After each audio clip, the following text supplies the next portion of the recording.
क्रांतिबा ज्योतिराव फुले, सावित्रीबाई फुले, राजर्षी शाहू महाराज आणि भारतीय संविधानाचे शिल्पकार डॉक्टर बाबासाहेब आंबेडकर यांना पहिल्यांदा विनम्र अभिवादन. आजच्या या विशेष कार्यक्रमामध्ये बहुजन संघटकचे प्रमुख राहुलजी खांडेकर यांच्या विनंतीनुसार परभणी येथे झालेल्या घटनाच्या अनुषंगाने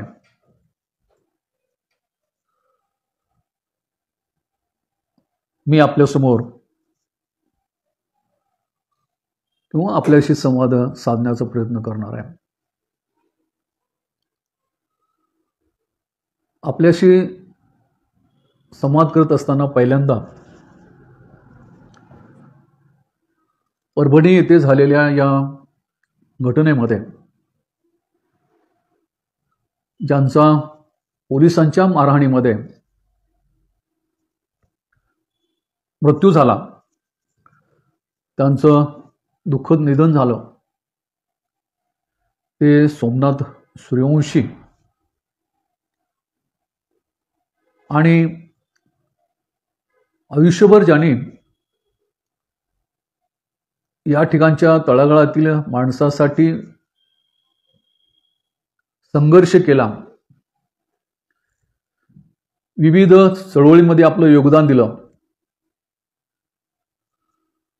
आणि या चळवळीमध्ये देखील, कालच्या घटनेमध्ये देखील सोमनाथ सूर्यवंशी या तरुणाचं दुःखद निधन झालं. त्याच्या अंत्यविधीपर्यंत या लढ्यात असणारे विजयजी वाकोडे यांचं दुःखद निधन झालं. तेव्हा या दोघांनाही पहिल्यांदा आम्ही भावपूर्ण श्रद्धांजली वाहतोय. परभणी येथे डॉक्टर बाबासाहेब आंबेडकरांच्या महानिर्वाणानंतर 4 दिवसांनी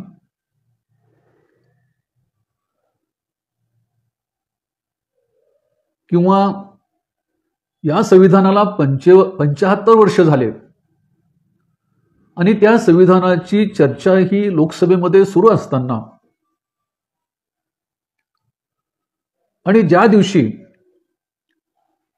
मानव हक्क अधिकार हा दिवस साजरा होत असताना परभणीमध्ये डॉक्टर बाबासाहेब आंबेडकरांच्या पुतळ्यासमोर असलेलं प्रियंबल जे होतं, ते प्रियंबल उद्ध्वस्त करण्याचं काम किंवा एक प्रकारे या संविधानाला नष्ट करण्याचा प्रयत्न या ठिकाणी झाला.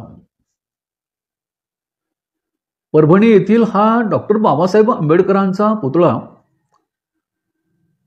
हा अगदी कलेक्टर ऑफिसच्या समोर, जिल्हाधिकारी कार्यालयाच्या समोर आहे, रेल्वे स्टेशनच्या अगदी जवळ आहे आणि मध्यवर्ती ठिकाण हा पुतळा असताना उभा केलेला आहे. आणि त्याच्या समोर प्रियंबलची कलाकृती जी होती ती उद्ध्वस्त करण्याचं काम एका व्यक्तीने केलं. आता ती व्यक्ती जी आहे ती मनोरुग्ण आहे असं म्हटलं जात. आता मनोरुग्ण व्यक्ती जी आहे ही व्यक्ती केवळ संविधान हेच आपलं लक्ष केंद्रित करते, त्याला मनोरुग्ण म्हणणं मला असं वाटतं की कितपत योग्य आहे. कारण हे जाणीवपूर्वक झालेली घटना आहे. संविधानाची विटंबना, डॉक्टर बाबासाहेब आंबेडकरांच्या पुतळ्याची विटंबना किंवा संविधानाच्या समोर असलेल्या प्रियांबलची विटंबना ही परभणीमध्ये असलेली घटना ही काही देशातली पहिली घटना नाही. डॉक्टर बाबासाहेब आंबेडकरांच्या संविधानाला विरोध करणे ही कल्पना जी आहे ही पहिल्यांदा परभणीमध्ये घडते असं नाही.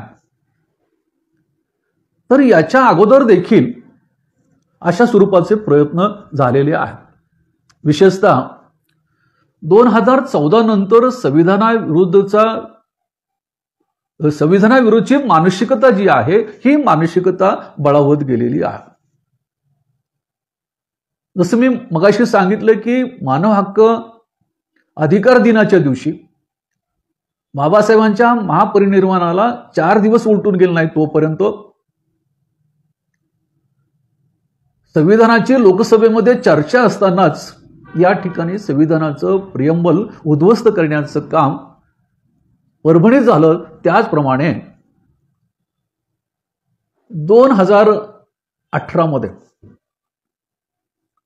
2018 मध्ये म्हणजे स्वातंत्र्य दिनाच्या अगोदर केवळ 5 दिवस म्हणजे 9 ऑगस्ट रोजी संसदेच्या अगदी जवळ असलेल्या जंतर मंतर मैदानावर प्रतिकात्मक संविधानाचं दहन करण्यात आलं. आता हे दहन जे आहे त्याला माथे फिरू आपल्याला म्हणता येणार नाही, कारण 2 संघटनेच्या वतीने हे संविधानाचं प्रतिकात्मक दहन हे करण्यात आलं.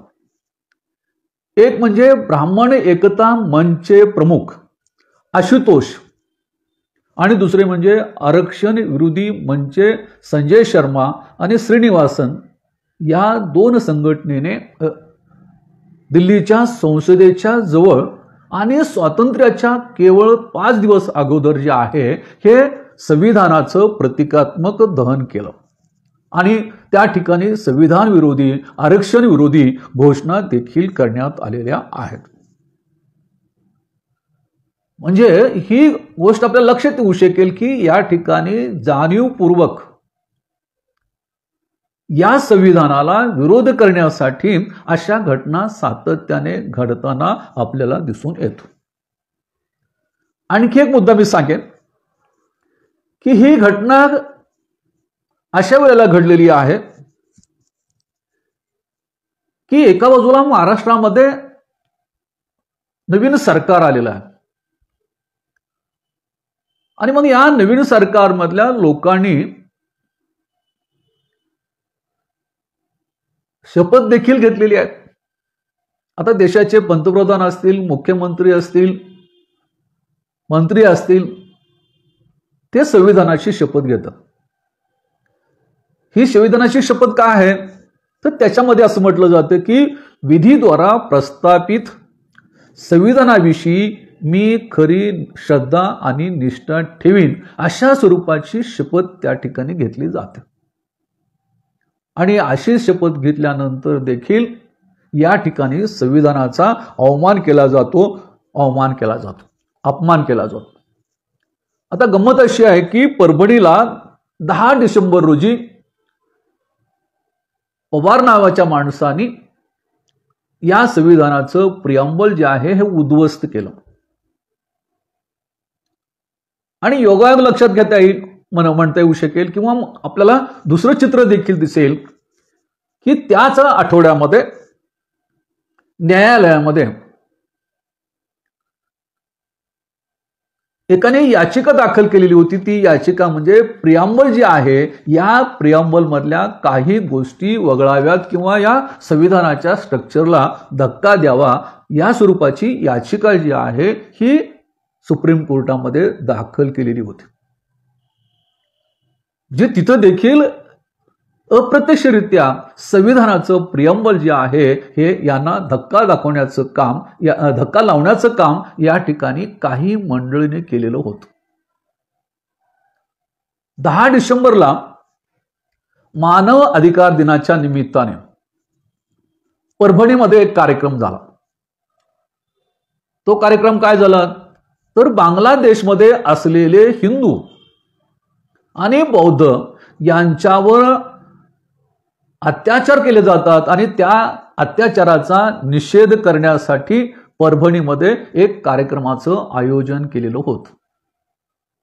आणि त्याच्यानंतर सायंकाळी जी घटना घडली तर त्या ठिकाणी या प्रियांबल जे आहे ते उद्ध्वस्त करण्याचं काम या ठिकाणी केलं गेलेलं आहे. 10 तारखेला ही घटना घडल्यानंतर 11 डिसेंबर रोजी त्याच्या निषेधार्थ परभणी शहर जे आहे हे बंद करण्यात आलं. या दरम्यान दत्ता पवार जे आहे या व्यक्तीला अटक करण्यात आली होती की ज्यांनी हे प्रियंबल जे आहे ते उद्ध्वस्त करण्याचं काम केलेलं आहे.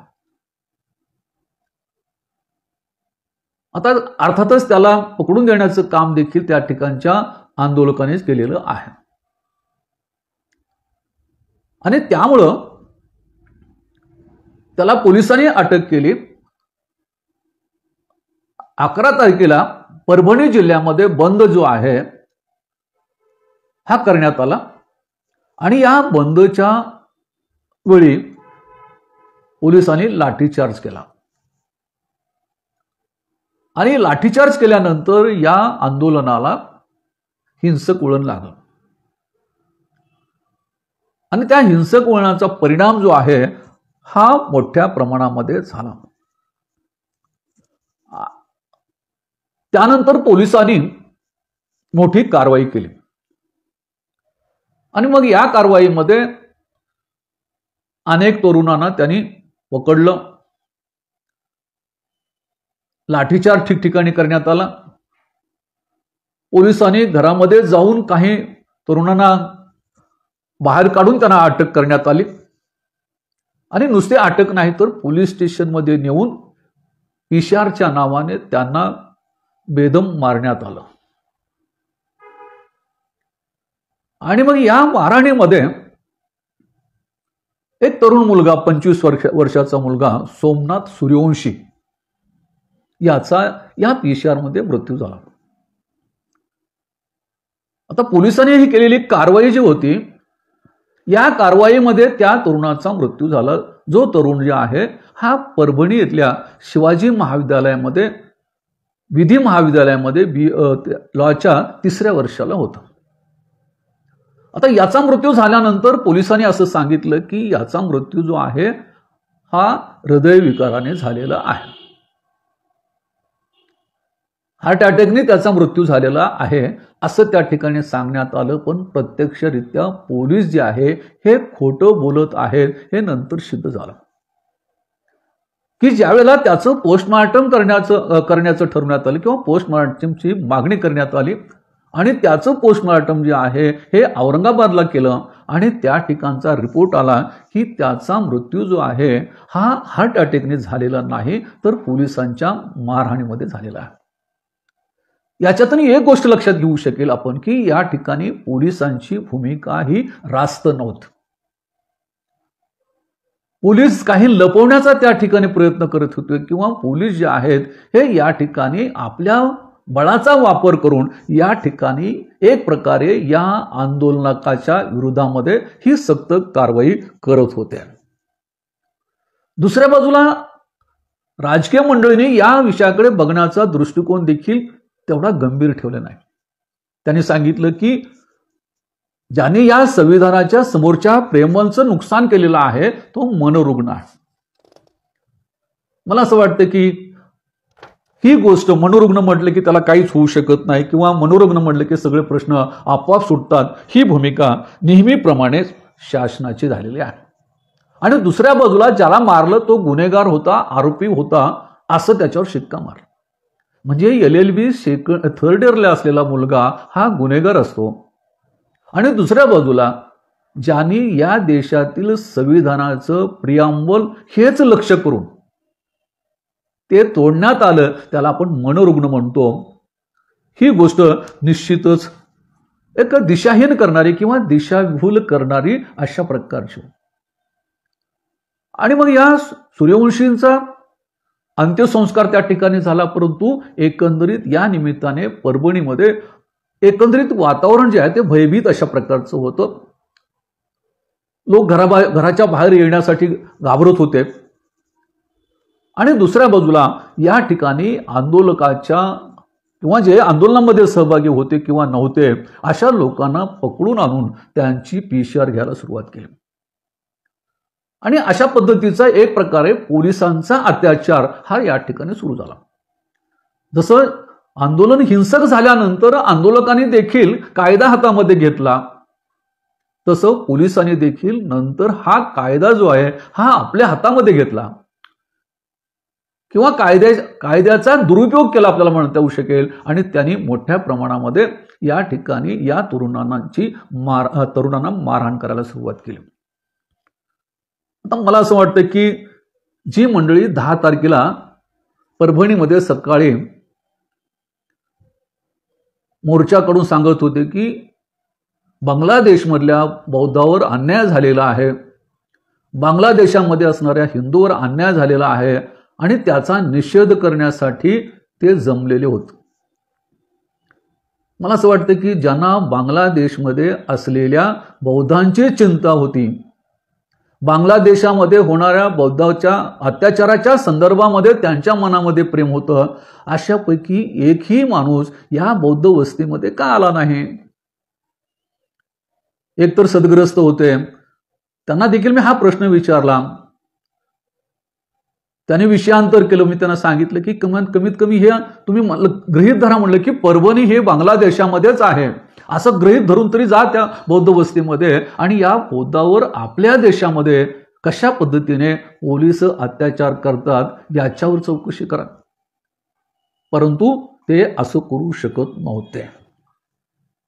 दुसरी गोष्ट मी या ठिकाणी सांगू इच्छितो की जसं पुतळ्याची विटंबना ही पहिली घटना नाही, प्रियंबलची घटना जी आहे ही पहिली नाही, तसं पोलिसांनी दलितावर अत्याचार करणं, दलित आंदोलकावर अत्याचार करणं ही गोष्ट देखील पहिली नाही. महाराष्ट्रामध्ये याची असंख्य उदाहरणं आहेत. त्याचं पहिलं उदाहरण आणि भयानक अशा प्रकारचं उदाहरण आपल्याला सांगता येऊ शकेल ते मुंबईच्या रमाबाई नगरमध्ये. काय घडलं होतं? पोलिसांनी कशा पद्धतीने त्या ठिकाणचं हे आंदोलन जे आहे हे शमवण्याचा प्रयत्न केला. किंवा त्याच्यानंतर आपण पाहतो की खैरलांजी प्रकरण जे आहे, या खैरलांजी प्रकरणामध्ये पोलिसांची भूमिका कशी होती, नामांतर आंदोलनामध्ये पोलिसांची भूमिका कशी होती. म्हणजे ज्या वेळेला या दलितांचं आंदोलन या ठिकाणी होतं त्यावेळेला ते आंदोलन जे आहे पोलिसांनी अतिशय बळाचा वापर करून ते आंदोलन मोडण्याचं काम केलेलं आहे. की परभणीतल्या मोर्चाला बंदला जे आहे हिंसक वळण लागलं होतं. काही लोकांनी कायदा हातामध्ये घेतला होता हे आपण मान्य करूयात, पण त्यानंतर पोलिसांनी PCR मध्ये एखाद्याला जीव जावेपर्यंत मारणं ही गोष्ट निश्चितच निषेधात्मक आहे.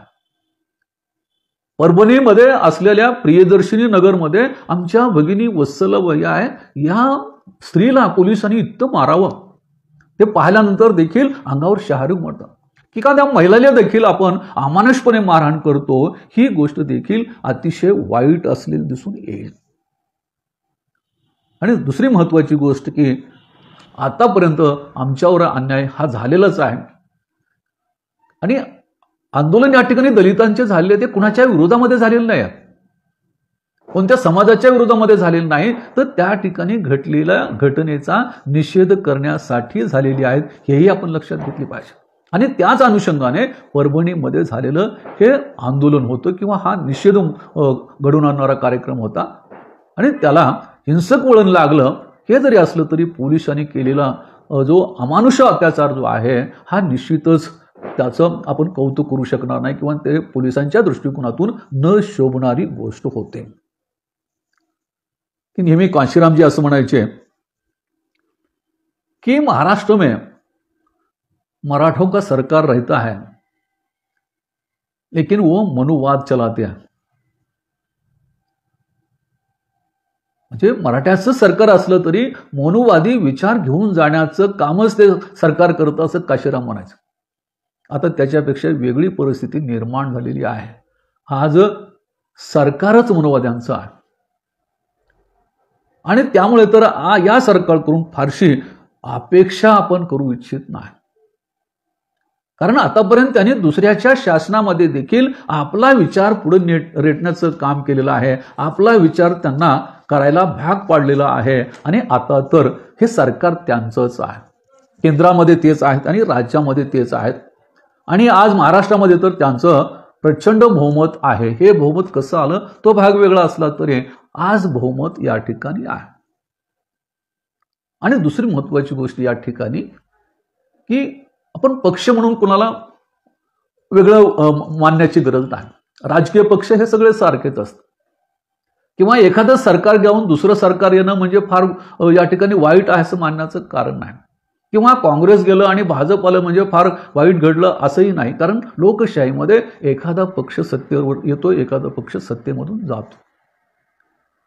परंतु सत्तेवर येणारा पक्ष जो आहे हा कोणत्या विचाराचा आहे याच्याशी आपला संबंध आहे. आणि मग आपल्याला लक्षात येऊ शकेल की स्वातंत्र्यपूर्व काळापासून संविधानाला विरोध करणाऱ्या मानसिकतेचं सरकार आल्यामुळं यामध्ये अनेक प्रश्न निर्माण झालेले आहेत. आता परवाचंच विधान आपल्याला सांगतो की संविधानावर चर्चा सुरू असताना आपल्या देशाचे गृहमंत्री अमित शाह यांनी एक विधान केलेलं आहे. अर्थातच समाज माध्यमावर त्यांच्यावर बरीचशी टीका झालेली आहे. अमित शाह हे सामान्य नाही आहे, तर ते देशाचे गृहमंत्री आहेत. आणि ते विधान असे करतात की डॉक्टर बाबासाहेब आंबेडकरांचं नाव घेणं ही एक फॅशन झालेली आहे. आणि त्यामुळं काही लोक काय करतात की सारखं आंबेडकर नावाचा जप करतात. पण एवढा वेळ त्यांनी जर देवाचं नाव घेतलं असतं तर त्यांना स्वर्गात जागा मिळाली असते. अशा प्रकारचं विधान जे आहे हे भारताच्या गृहमंत्र्यांना न शोभणार अशा प्रकारचं आहे. डॉक्टर बाबासाहेब आंबेडकर हे संविधानाचे शिल्पकार आहेत. या देशातला राज्यकारभार जो आहे हा या संविधानाच्या माध्यमातून चालतो. त्या डॉक्टर बाबासाहेब आंबेडकरांविषयी अशा प्रकारचं विधान करणं मला असं वाटतं की कोणत्याही गृहमंत्र्याला ते न शोभणारं होतं. आणि म्हणून त्याचं उत्तर देखील राहुल गांधीने समर्पकपणे दिलेलं आहे. त्यांनी सांगितलं की ज्यांचा संविधानापेक्षा मनुस्मृतीवर अधिक विश्वास आहे त्यांना आंबेडकर नावाची अडचण भासते, आंबेडकर नावाची अलर्जी असते. आणि राहुल गांधीने मांडलेलं हे मत जे आहे हे आपल्याला नाकारता येत नाही. आणि मग संविधानाविषयी डॉक्टर बाबासाहेब आंबेडकरांविषयी ज्यांच्या मनामध्ये ही भावना आहे त्यांच्या हातामध्ये ही सत्ता आहे. जे सत्तेवर आहेत त्यांना या देशातल्या सनातनी हिंदूचं पाठबळ आहे. आणि म्हणून या सरकारचं बळ देखील वाढत चाललेलं आहे. अशा परिस्थितीमध्ये डॉक्टर बाबासाहेब आंबेडकरांच्या विचाराच्या अनुयायांना किंवा संविधानावर प्रेम करणाऱ्या माणसांची जबाबदारी अधिक मोठी वाढते. कारण संविधान विरोधी किंवा सामाजिक समतेच्या विरुद्ध किंवा सामाजिक विषमतेच्या मार्गाने जाणारे लोक जर भक्कम असतील आणि त्यांना जर त्या मार्गापासून आपल्याला दूर करायचं असेल तर आपल्याला लक्षात येऊ शकेल की आपल्या समान विचाराच्या माणसाला जवळ घेणं हे अत्यंत गरजेचं आहे. कारण आज आपण पाहतो की त्यांच्याकडे राजकीय शक्ती आहे. मोठ्या प्रमाणे अशा लोकांच्या विचाराचा पाठिंबा त्यांना आहे. अशा वेळी आपण एक भूमिका घेणं गरजेचं आहे की अशा या सनातनी विचाराला विरोध करणारा एखादाही माणूस असेल तर तो आपला मित्र बनला पाहिजे हे आपण लक्षात घेतलं पाहिजे. तरच आपण त्यांना त्यांच्या मार्गापासून आपण या ठिकाणी दूर करू शकतो. आणि या भूमिकेतूनच आपण संघर्ष करायला शिकलं पाहिजे की आपण एकटे किंवा आपला एकाचा पक्ष हा त्याचा पराभव करेल या मानसिकतेमध्ये राहणं मला असं वाटतं की गैर चुकीचं आहे. कारण त्यांच्या शक्तीच्या तुलनेत आपली शक्ती कमी आहे. त्यासाठी आपल्याला या विचाराची माणसं घेऊन एक विशेष शक्ती निर्माण करण्याची गरज आहे. त्याशिवाय आपण त्यांना पराभूत करू शकत नाही किंवा त्यांच्या विचारापासून आपण त्यांना परावृत्त करू शकत नाही. आणि हीच गोष्ट आपल्याला सातत्याने परभणीच्या या घटनेमध्ये दिसते. त्याच्यामध्ये एक वाक्यता काही लोकांनी जाणीवपूर्वक ठेवलेली नाही. मग काही ठिकाणी टीका करण्यात आली त्याच्यामध्ये की आतापर्यंत संविधानावर बोलणारे लोक कुठे गेले. आपण कुठलाही न विचार करता आपण अशा पद्धतीचं विधान जो आहे तो समाज माध्यमावर टाकू लागलो, त्याचा अभ्यास न करता. तर त्याचाही थोडासा विचार होणं या ठिकाणी गरजेचं आहे. आता या आंदोलनामध्ये एक गोष्ट मला जाणीवपूर्वक दिसून आली की बाळासाहेब आंबेडकरांची भूमिका अतिशय महत्वाची होती या ठिकाणी दिसली. बाळासाहेब आंबेडकर परभणीमध्ये गेले आणि तिथं ठाण मांडून बसले. एवढंच नाही तर त्या ठिकाणी जे पीडित आहेत, अन्यायग्रस्त आहेत, त्यांना धीर देण्याचं काम या ठिकाणी केले. आणि त्यांनी जाहीर पत्रकार परिषदेमध्ये सांगितले की या ठिकाणी जो सूर्यवंशी आहे त्याचा अंत्यविधी होईपर्यंत या ठिकाणी मी थांबणार आहे. आणि दुसरी गोष्ट, या सूर्यवंशीच्या पोस्टमॉर्टमचा रिपोर्ट पाहिल्याशिवाय मी या ठिकाणाहून जाणार नाही, अशा प्रकारची भूमिका देखील त्यांनी घेतली. एवढंच नाही तर त्यांनी पोलिसांच्या कारवाईच्या संदर्भामध्ये काही मूलभूत प्रश्न उपस्थित केलेले आहेत. आता हे प्रश्न बाळासाहेबांनी उपस्थित केल्यामुळे त्या प्रश्नाला देखील एक वेगळं वेटेज निर्माण झालं, एक महत्त्व प्राप्त झालं.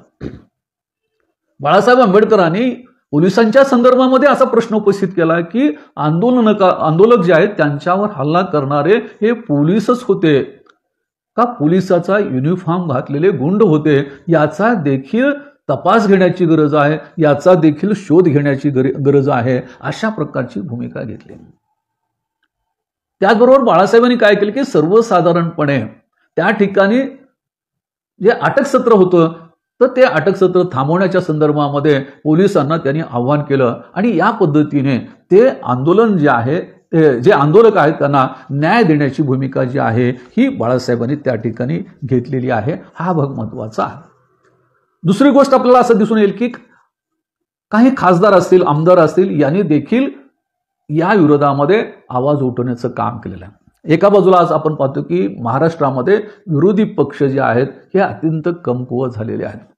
आणि अशा या अवस्थेमध्ये काही लोक जे आहेत त्या ठिकाणी आलेले आहेत की या ठिकाणी अकोलेचे खासदार आहेत आपले वानखेडे सर जे आहेत, या वानखेडे सरांनी देखील मुख्यमंत्र्याची भेट आणि त्यांना पत्र देऊन सांगितलं. त्यांनी तुमचं लोकसभेचं अधिवेशन चालू असताना देखील फडणवीसना त्यांनी पत्र लिहिलेलं आहे आणि याची योग्य ती चौकशी करा आणि या ठिकाणच्या लोकांवर होणारे अन्याय अत्याचार थांबवा, अशा स्वरूपाचं पत्र त्यांनी फडणवीसला देखील दिलेलं आहे.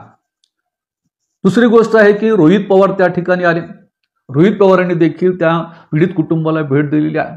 त्यांनी देखील पोलिसांच्या संदर्भामध्ये प्रश्न निर्माण केला आणि त्या ठिकाणी सांगितले की पोलिसांनी एवढे लाठीचार्ज केलेला आहे आणि अशा पद्धतीने या आंदोलक कशी वागले आहेत, याला ऑर्डर कोणी दिली होती, म्हणजे या पोलिसांना ऑर्डर शासनाने दिली आहे का त्यांच्या अधिकाऱ्यांनी दिलेली आहे, हे देखील तपासण्याची गरज आहे. अशा प्रकारची भूमिका देखील त्यांनी घेतलेली आहे. किंवा शिवसेनेचे अंबादास दानवे जे आहेत त्यांनी देखील या ठिकाणी या प्रश्नावर आवाज उठवलेला आहे. एवढंच नव्हे तर विरोधक हे कमी असले तरी विरोधी बाकावर देखील याच्या संबंधीची चर्चा झालेली आहे. मला असं वाटतं की ही गोष्ट जी आहे अत्यंत महत्वाची आहे, कारण याच्यामधूनच आपल्याला न्याय मिळू शकतो. आणि मग ह्या सर्व लोकांचं योगदान देखील आपल्याला लक्षात घ्यावं लागेल. मग आपल्याला राजकारण जर आपण या प्रकरणाचं केलं तर आपल्याला न्याय मिळणं जे आहे हे अवघड असू शकेल. म्हणून आपल्या बाजूने जे उभा राहिलेले आहेत त्या लोकांचं देखील आपण कौतुक केलं पाहिजे. या लोकांना देखील प्रेरित केलं पाहिजे आणि या लोकांची देखील आपण मदत घेतली पाहिजे. ही गोष्ट या आंदोलनाच्या निमित्ताने आपण लक्षात घेण्याची गरज आहे. दुसऱ्या बाजूला मी असं म्हणतो की सामाजिक लढा लढत असताना विशेषतः आज तरी मला असं वाटतं की एका गोष्टीची नितांत आवश्यकता आहे. कारण आपल्यामधला एक गैरसमज आपल्याला म्हणता येऊ शकेल, तो पहिल्यांदा दूर केला पाहिजे की जो आपल्या जातीचा आहे, आपल्या धर्माचा आहे, म्हणजे तो आपल्या विचाराचा आहे, हा गैरसमज आपल्या मनातून काढून देण्याची गरज आहे. किंवा मग आपल्याला मी या ठिकाणी म्हणेन की समजा की एखादा माणूस एखादी व्यक्ती डॉक्टर बाबासाहेब आंबेडकरांच्या जातीची आहे किंवा अण्णाभाऊ साठेंच्या जातीची आहे किंवा कोणत्या महापुरुषांच्या जातीची आहे, म्हणजे त्या महापुरुषाच्या विचाराशी ती एकसंग आहे, हा गैरसमज जो आहे तो आज काढून टाकण्याची गरज आहे. कारण आज चित्र असं नाही आहे. आज मनुवाद्यांनी असं एक जाळं निर्माण केलेलं आहे की अनेक लोकांना त्या जाळ्यामध्ये ओढलेलं आहे. पद आहे, प्रतिष्ठा आहे आणि पैसा आहे, या तीन माध्यमातून या लोकांना खरेदी करण्याचं काम या ठिकाणी केलेलं आहे. आणि अशीच काही मंडळी जी आहे या आंदोलनामध्ये देखील आपल्याला असलेली दिसून येते. म्हणून जसं असं म्हटलं जातं की एखादी लढाई लढत असताना आपल्या सैन्यामध्ये निष्ठावंत किती आहेत हे मोजणं आवश्यक मानलं जात होतं. परंतु मला असं वाटतं की आज निष्ठावंत नाही मोजले तरी चालतील, परंतु आपल्या विचाराशी गद्दारी करणारे किती आहेत याचा शोध घेणं हे अधिक महत्त्वाचं आहे. आणि म्हणून या आंदोलनात देखील मी पाहिलं की या आंदोलनामध्ये दिशाहीन करण्याचं काम जे आहे हे कोणत्याही सनातनी माणसांनी केलेलं नाही आहे. परंतु जे काही स्वतःला बाबासाहेबांच्या जातीचे मानतात, किंवा धर्माचे मानतात, अशी काही माणसं याच्यामध्ये सहभागी झालेली आहेत. ही गोष्ट लक्षात घ्यायची की याच्यामध्ये काही माणसं अशी झाली की त्यांनी सांगितलं की हे जे घडून आणलेलं आहे, म्हणजे परभणीमध्ये जे प्रकरण घडलेलं आहे त्याला महाविकास आघाडी कारणीभूत आहे. म्हणजे हे जे आहे ते महायुतीचे दलाल असल्यामुळे त्यांनी सांगितलं की हे महाविकास आघाडीने घडवून आणलेलं आहे. आणि त्याचं कारण तर त्यांनी अतिशय तकलादू अशा पद्धतीने सांगितले. त्यांनी सांगितलं की गेल्या महायुतीच्या निवडणुकांमध्ये बौद्धांनी महायुतीला मदत केली आणि महायुतीला मदत केल्यामुळे महायुती सत्तेवर आलेली आहे, याचा राग महाविकास आघाडीला आहे आणि म्हणून बौद्धांनी या महायुतीपासून दूर जावं यासाठी हे या ठिकाणी घडवून आणलेलं आहे, जाणीवपूर्वक घडवून आणलेलं आहे, अशा स्वरूपाचं वक्तव्य एका चांगल्या कार्यकर्त्याने केलेलं आहे. त्यानंतर त्यांनी एक हवाला दिलेला आहे तो कांबळे नावाच्याच माणसाचा. आता त्यांनी काय हवाला दिलाय, त्यांनी सांगितलं की एक कांबळे नावाचा रिक्षावाला होता आणि तो रिक्षावाला जात असताना अचानकपणे त्याच्या अंगावर काहीतरी वस्तू पडली आणि त्यांनी पाहिले तरी एक माणूस जो आहे हा त्या ठिकाणी पुतळ्याच्या जवळच्या संविधानाच्या प्रियंबल जे आहे तो फोडत होता. आणि मी त्याच्या जवळ गेलो आणि त्याला विचारलं की तू हे का करतोस, त्याला थांबवण्याचा प्रयत्न केला. तर त्यावेळेला त्यांनी सांगितलं की या ठिकाणचा जो खासदार आहे, या ठिकाणचा आमदार आहे, त्यांनी मला हे सांगितलेलं आहे आणि याच्या आधारावर या नेत्यांनी आपली बुद्धी लढवलेली आहे आणि महाविकास आघाडी त्याच्यामध्ये कारणीभूत असं म्हणलेलं आहे. माझं मत आहे की ठीक आहे, तो रिक्षावाला कोण आहे त्याचा देखील पोलिसांनी शोध घ्यावा आणि त्याला विचारलं पाहिजे की तुला कोणत्या खासदाराने सांगितलंय, कोणत्या आमदाराने सांगितलेलं आहे, हे पोलिसांनी त्याच्याकडून वधवून घेतलं पाहिजे. आणि ही गोष्ट जर सत्य असेल तर त्या आमदार कोण असेल किंवा जो खासदार असेल तर त्याच्या विरोधामध्ये कारवाई करायला पाहिजे. पण हे सांगून कुणीतरी दिशाभूल करत असेल, कुणाची तरी पालखी वाहत असेल आणि कुणाच्या तरी सांगण्यावरून काहीतरी बोलत असेल तर अशा व्यक्तीवर देखील कारवाई होण्याची गरज आहे. कारण असेच लोक जे आहेत या चळवळीमध्ये दिशाभूल करण्याचं काम करतात आणि एक प्रकारे या आंदोलकाला जे आहे बदनाम करण्याचं काम करतात आणि या दृष्टिकोनातून देखील भूमिका घेण्याची गरज आहे. आणि मग त्याच्यामधून आपल्याला वास्तवता ही कळू शकते. दुसरी गोष्ट अशी की व्हॉट्सअपवर मी पाहिले की एवढे बौद्धांचे आमदार आले म्हणून त्याचं स्वागत आपण केलं. कशासाठी केलं की तो बौद्ध आहे, तो कोणत्या विचाराचा आहे आपण लक्षात न घेता या सगळ्यांचं स्वागत केलं. मला असं वाटतं की हे 14 आमदार काय करतात त्यांना देखील विचारलं पाहिजे की बौद्ध आहेत म्हणून चांगले आहेत, बौद्ध आहेत म्हणजे आपले आहेत, ही भूमिका आता बदलली पाहिजे. तो कोणत्या जातीचा आहे, कोणत्या धर्माचा आहे याच्यापेक्षा तो कोणत्या विचाराचा आहे हे लक्षात घेणं या ठिकाणी गरजेचं आहे. तरच आपल्याला या प्रश्नाची सोडवणूक होऊ शकेल. अन्यथा आपण पाहतो की या ठिकाणी एखाद्या समाजाला बदनाम करण्यासाठी, एखाद्या समाजाची चळवळीत मोडीत करण्यासाठी त्या समाजातील माणसाचाच वापर केला जातो आहे, ही गोष्ट आपण लक्षात घेतली पाहिजे. आणि या भूमिकेतूनच मला असं वाटतं की परभणी येथे जी घटना घडलेली आहे ती तपासून घेत असताना, त्याचा अभ्यास करत असताना याच पद्धतीने करणं गरजेचं आहे. या आंदोलनामध्ये मी सांगितलं की बाळासाहेबांची भूमिका महत्वाची होती. याच आंदोलनाच्या नंतर जे आहेत त्या ठिकाणी रामदास आठवले आले, योगेंद्र कवाडे आले. योगेंद्र कवाडे किंवा रामदास आठवले जे आहेत हे बौद्ध आहेत आपण मानतो, पण त्यांची विचारधारा काय सांगते? रामदास आठवले का प्रश्न उपस्थित केला किंवा हे प्रियांबल जे आहे हे प्रियांबल उद्ध्वस्त झालेले याच्या संदर्भामध्ये मी शासनाला तुम्ही काय विचारणार आहात? जे कवाडे आहेत आज मुख्यमंत्री जे आहेत, म्हणजे वास्तविक आता कवाड्यांचं सामाजिक कार्य आणि एकनाथ शिंदेचं कार्य याच्यामध्ये जमीन आसमानचा फरक आहे, तरी देखील कवाडे हे एकनाथ शिंदेचे अन्वय होतात.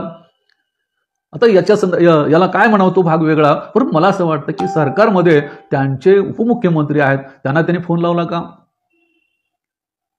ते करू शकत नाही. फक्त औपचारिकता म्हणून ते परभणीमध्ये आले, औपचारिकता म्हणून आंदोलकाला मिळाले. बाळासाहेबांनी जी भूमिका घेतली ती भूमिका या दोन्ही माणसांनी घेतली नाही. तेव्हा अशा माणसांना देखील आपण जबाब विचारला पाहिजे.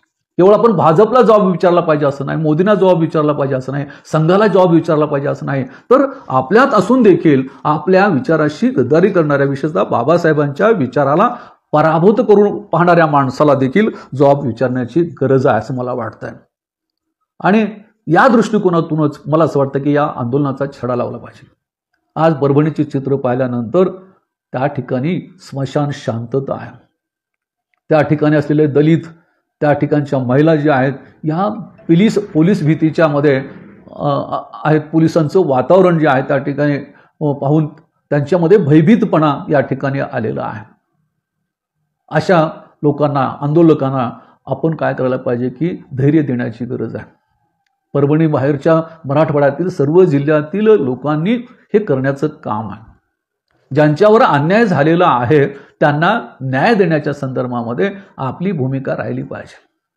याचा अर्थ आपण त्या ठिकाणच्या हिंसाचाराचं समर्थन करण्याची गरज नाही आहे, तिथल्या वाईट गोष्टीचं समर्थन करण्याची गरज नाही आहे, किंवा त्यांना पाठिंबा द्यायचा म्हणजे तिथे काहीतरी आणखी हिंसाचार घडवून आणायचं हे नाही आहे.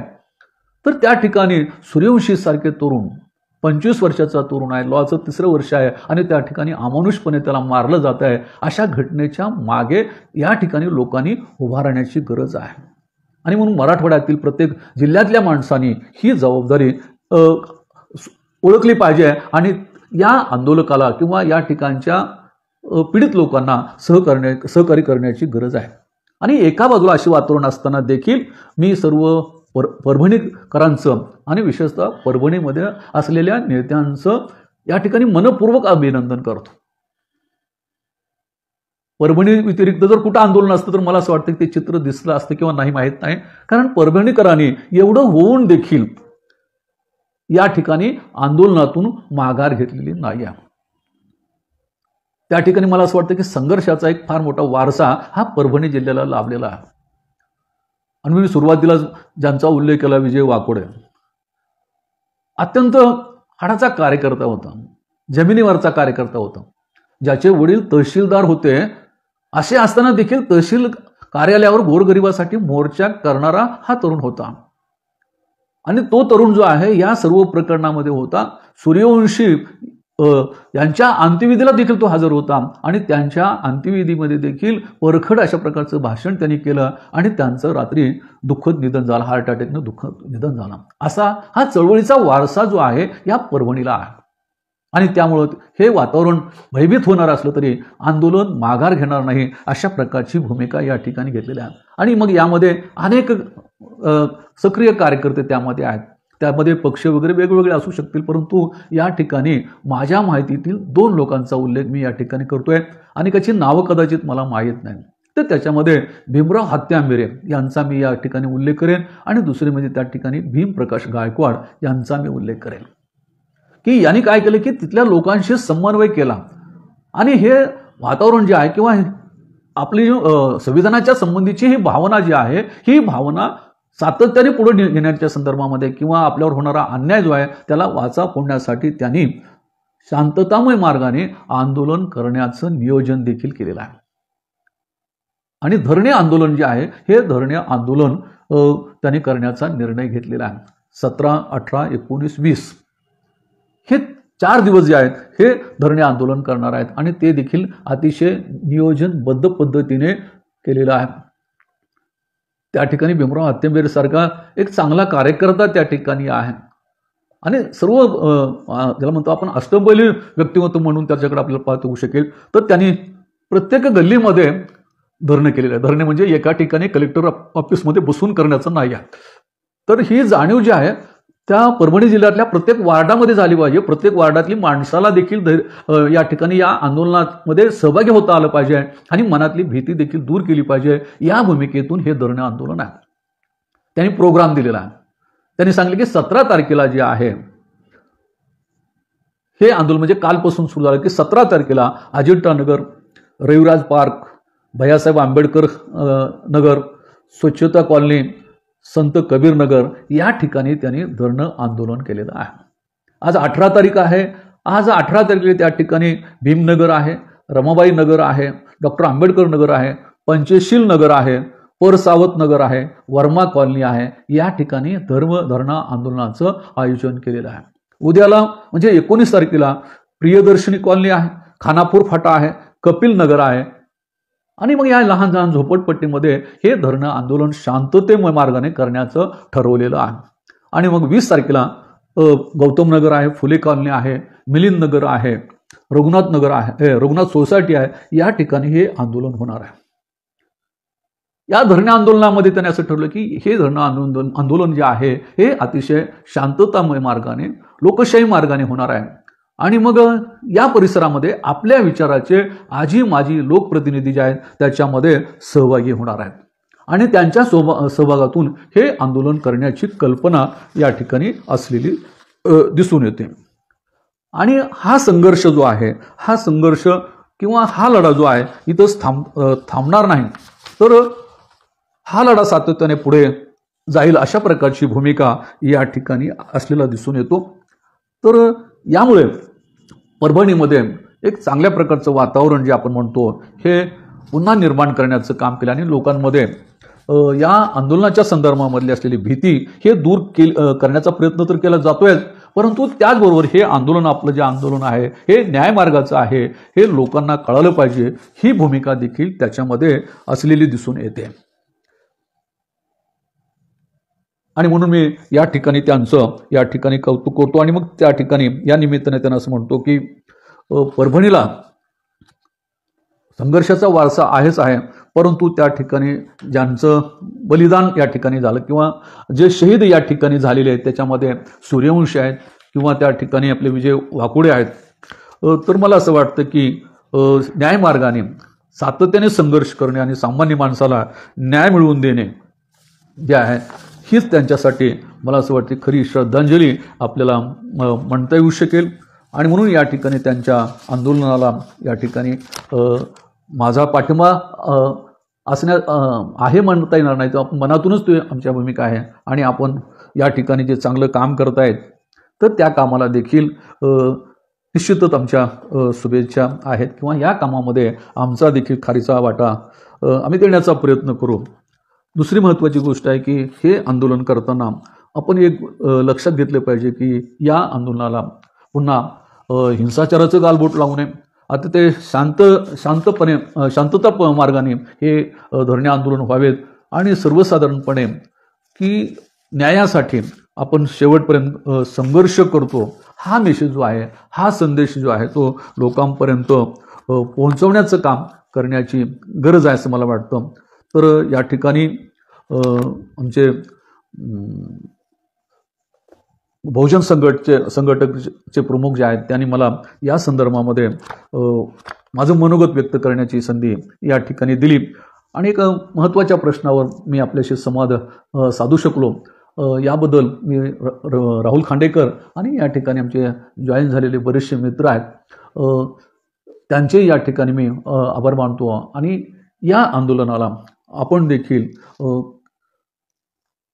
तनमनधनाने मदत करण्याचा प्रयत्न करावा आणि परभणीकरांचं मनोबल वाढवण्याचा या ठिकाणी प्रयत्न करावा अशीच या ठिकाणी विनंती करतोय. आणि पुन्हा एकदा त्या ठिकाणी आमचे मित्र भीमरावजी हत्तेंबेर आहेत या ठिकाणी आमचे भीमप्रकाश गायकवाड आहेत, त्या ठिकाणी सिद्धार्थ कुमार आहेत. तर या सर्वच लोकांना मी या ठिकाणी त्यांच्या या कामाबद्दल, या चळवळीच्या अनुषंगाने होत असलेल्या या लढ्याला पुढे नेण्याबद्दल मी त्यांचे या ठिकाणी पुन्हा एकदा कौतुक करतो आणि या ठिकाणी थांबतो.